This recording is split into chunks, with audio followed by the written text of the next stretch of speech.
Doctor ইউনূসকে অপমান করার দরকার নাই, অর্থনীতি তাকে লাগবে।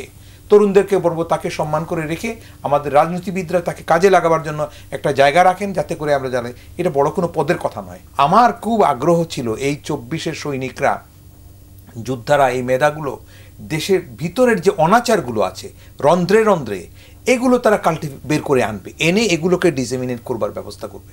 ডক্টর ইউনূসকে নিয়ে এই কাজগুলো তারা করবেন।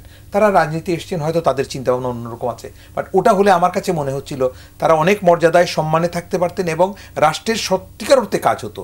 5-7 জন মন্ত্রী এমপি হওয়া নয়, অনেক বড় আকারে আমি এই তরুণদেরকে আমি এই দেশের রাষ্ট্রীয় কাজে লাগাতে পারতাম। বিভিন্ন মিনিস্ট্রির আন্ডারে বিভিন্ন রকমের সার্ভে, রিসার্চ, ডেভেলপমেন্ট, এদেরকে কাজে লাগানো যেতে, থিঙ্ক ট্যাঙ্ক হিসেবে তাদেরকে কাজে লাগানো যেত। এখনও যেভাবে তারা অনেক জিনিস প্রভাবিত করার চেষ্টা করেন, সেই কাজগুলো তখনও একটা তারা মানে কি বলা যায় একটা প্রেশার গ্রুপ হিসেবে সত্যিকার অর্থে মানে রাষ্ট্রীয় সম্পদ হিসেবে থাকতেন। এখন হয় তারা এনসিপি থাকবেন, না হয় জামাতে ইসলামী থাকবেন, না হয় বিএনপি থাকবেন। তখন কিন্তু বাংলাদেশের রাষ্ট্রীয় সম্পদ হিসেবে তাদেরকে রাখা যেত এবং আমরা সকলেই এটাকে ওয়েলকাম করতাম। যা হোক, তাদের পছন্দ, তারা গেছেন। আমার মনে হয় যে এখনও সময় শেষ হয়ে যায় নাই। প্রবাসীদের ভোটাধিকার আমাদের দরকার এবং প্রবাসীদের মধ্যে তাদের অনেক জনপ্রিয়তা ছিল এই তরুণদের।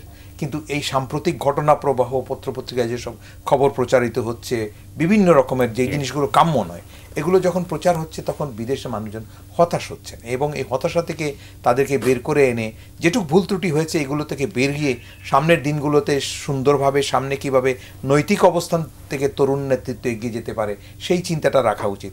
কিছু কথাবার্তা আসছে, আপনি যখন বেশি জিনিসের উপরে প্রেস করবেন, মানুষ কিন্তু চিন্তা করে থাকে এটা তো বেশি চাপ দিচ্ছে কেন, ওই বেড়া এই কী জানি শেয়ালের লেজ কাটার মতো, যে বেশি জিনিসের উপর প্রেস দিচ্ছে কোনো অসুবিধাটা কোথায়। এখন মানুষজন চিন্তা করা শুরু করছে কোন নেতা কোন সিটে কত ভোটে পাশ করতে পারবেন, এই হিসাবটা মানুষের মধ্যে এসছে। তখন কিন্তু মানুষ বুঝে যাবে যে তিনি বোধহয় এইটা রাষ্ট্রীয় প্রয়োজনে নয়, তার পাশ করার সুবিধার্থে বোধহয় এই জিনিসটা বলছেন। এই জায়গাটার চিন্তাটা রাষ্ট্রীয়ভাবে যাক, আমি এটা চাই না। আমরা চাই ভালো জিনিসগুলো হোক এবং রাজনৈতিক প্রতিষ্ঠানগুলো খুব পাবলিকলি স্টেটমেন্ট করবার দরকার নাই, নিজেরা বসেন, তিনারা আমাদের মুরব্বী, এই দেশকান্ত রাজনৈতিক প্রতিষ্ঠানের মাধ্যমে চালিত হবে, আমরা সেখানে যেতে চাই এবং তারা তাদের লিডারশিপটা প্রুভ করেন আমাদের কাছে। আমাদেরকে কোনো রকমের জিম্মি করা, ব্ল্যাকমেল করা, নির্বাচন দিব না, হবে না, এগুলো করে আর এই জাতিকে পেরেশানি করা ঠিক না। অর্থনৈতিক খাতের আপনি অবস্থা জানেন, আর প্রায় 500-600 ইন্ডাস্ট্রি বন্ধ হয়ে গেছে, কয়েক লক্ষ মানুষ দৈনন্দিন কাজ পাচ্ছে না। মানুষ, আমরা আত্মহত্যার একটা ঘটনা দেখেছি, সত্য মিথ্যা জানি না, এগুলো কিন্তু নীরবে দুর্ভিক্ষ চলছে গ্রামে শহরে। আমরা যারা গাড়ি গুড়ি চলছি, সুদীরা টাকা দিচ্ছে, সাধারণ মানুষকে কে টাকা দিচ্ছে, ও চলছে কিভাবে? এখন কি রাজনৈতিক চাঁদা দেয় মানুষজন? গরিবদের চাঁদা দেয়? ইলেকশনে ডিক্লেয়ার করলে বরং কিছু চাঁদা পয়সা দিতে পারে, কিছু খাওয়ানো দাওয়ানো হয়তো হতে পারে, কিছু মেজবান হবে। এই সাধারণ মানুষ কিভাবে পাচ্ছে?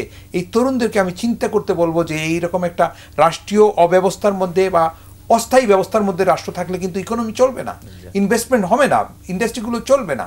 কিছু লোকজন চুরিচামারি করে এই দেশটাকে, আমি ট্রেডের সাথে জড়িত, কিছু লোকজন চুরিচামারি করে নেতৃত্ব নিয়ে এই দেশটাকে ফুকলা করে ফেলেছেন।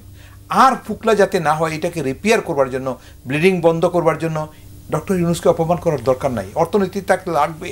তরুণদেরকে বলবো তাকে সম্মান করে রেখে আমাদের রাজনীতিবিদরা তাকে কাজে লাগাবার জন্য একটা জায়গা রাখেন, যাতে করে আমরা জানি এটা বড় কোনো পদের কথা নয়, তার ব্যক্তিগত অবস্থানটাকে কিভাবে কাজে লাগা যায় অর্থনৈতিক স্বার্থে সেটা চিন্তা করে রাজনীতিবিদরা বের করুন, যাতে ভবিষ্যতে তাকে কাজে লাগানো যায়।